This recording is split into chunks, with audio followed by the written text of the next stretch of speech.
En primer lugar, mi nombre es Hipólito. My name is Hipólito Triveños, and I am from Cusco, Peru.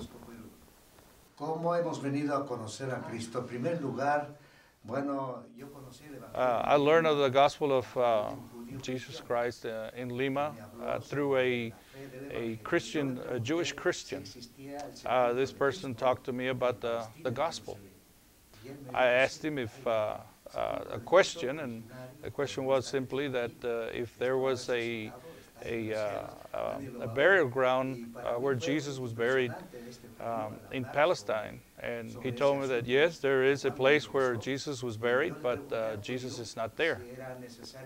To me, it was very interesting and impressive to listen to him and tell me about that. And so I asked this Jewish Christian what was necessary or what did I need to do to attend his services. And he responded by saying, no, it's impossible for you to come in or be part of the assembly because you don't know any Hebrew.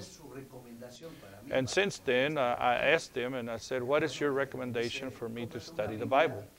And so he responded and he said, buy you a Bible that has the whole book, the whole Old Testament, New Testament, and so that you can understand what you're reading there.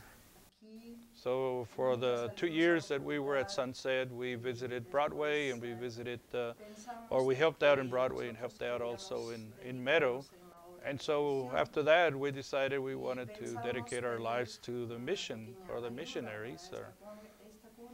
And so after deciding what we wanted to do, we decided to contact Seymour Evans here at the congregation and visit with him about getting some support to try to go back to our country.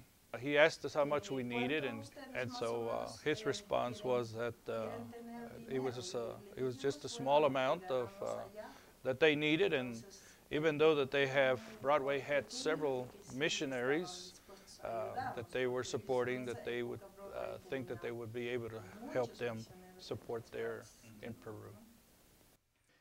Well, first of all, we see that there's a lot of work to be done with the church, especially the church where we're at right now, and they don't have any elders, they don't have no leaders.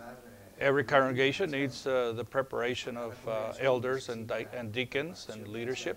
In the future, we're planning already right now to prepare for elders and deacons, and that's number one. And number two is that every congregation needs the different kind of things, in the building itself, such things as, a bathroom or pews or psalm books. Also something like literature and also a radio program or something like that, if they also need those kind of things. Not only that, does the local congregation need that kind of help, but also in bulk, we need to be preparing leaders there also. Some of the things that are needed at Mbok is from 10 years from now, they need their own leadership, persons that are responsible, persons that will take that responsibility so that Mbok will continue.